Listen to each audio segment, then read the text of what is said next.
Les habits neufs de l'empereur, épisode 2.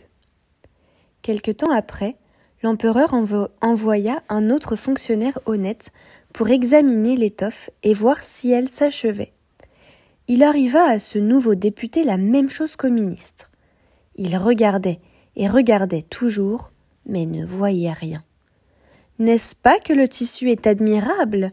demandèrent les deux imposteurs en montrant et en expliquant le superbe dessin et les belles couleurs qui n'existaient pas.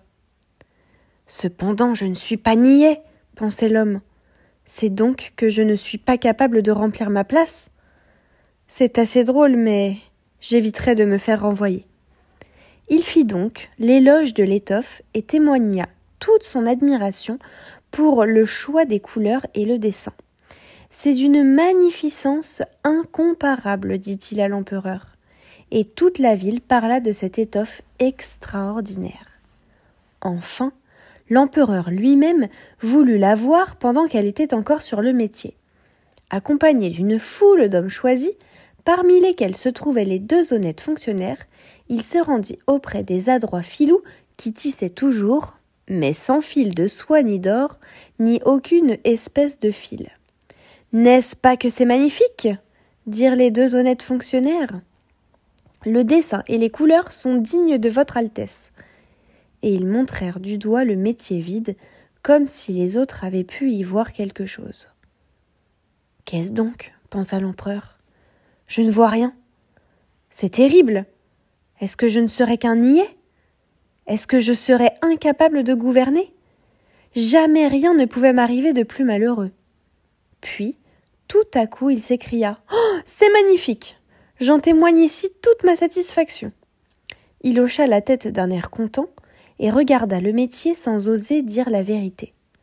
Tous les gens de sa suite regardèrent de même, les uns après les autres, mais sans rien voir, et ils répétaient comme l'empereur « C'est magnifique !»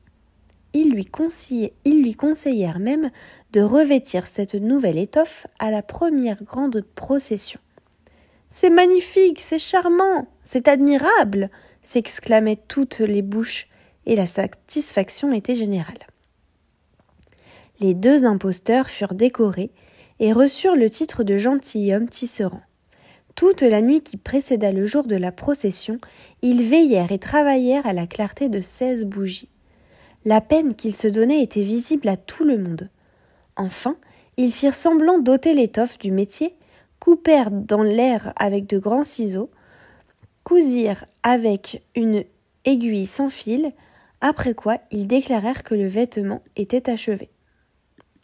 L'empereur, suivi de ses aides de camp, alla l'examiner, et les filous, levant un bras en l'air comme s'ils tenaient quelque chose, dirent « Voici le pantalon, voici l'habit, voici le manteau. C'est léger comme de la toile d'araignée.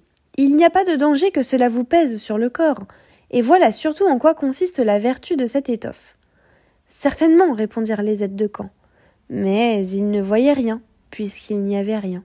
« Si votre Altesse daigne se déshabiller, dirent les fripons, nous lui essaierons les habits devant la grande place. » L'empereur se déshabilla, et les fripons firent semblant de lui présenter une pièce après l'autre.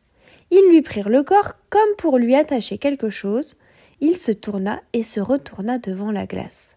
« Grand Dieu, oh, que cela va bien! Quelle coupe élégante !» s'écrièrent tous les courtisans. « Quel dessin, quelle couleur, quel précieux costume !» Le grand maître de cérémonie entra. « Le dais sous lequel votre Altesse doit assister à la procession est à la porte. »« Bien, je suis prêt, répondit l'empereur.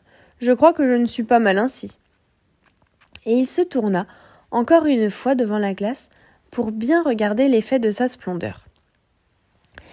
Les chambellans, qui devaient porter la traîne du manteau, firent semblant de ramasser quelque chose par terre. Puis, ils élevèrent les mains, ne voulant pas admettre qu'ils ne voyaient rien du tout. Tandis que l'empereur cheminait fièrement à la procession sous son dais magnifique, tous les hommes, dans la rue et aux fenêtres, s'écriaient « Quel superbe costume ! Comme la traîne est gracieuse, comme la coupe est parfaite !» Personne ne voulait laisser voir qu'il ne voyait rien. Il aurait été déclaré niais ou incapable de remplir un emploi.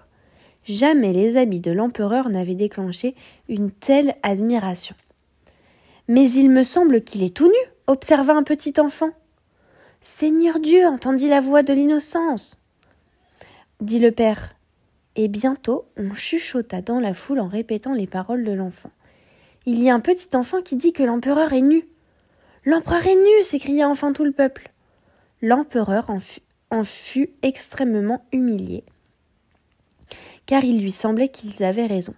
Cependant, il se raisonna et prit sa résolution. « Quoi qu'il en soit, il faut que je reste jusqu'à la fin. » Puis, il se redressa, plus fièrement encore, et les chambellans continuèrent à porter avec respect la queue qui n'existait pas.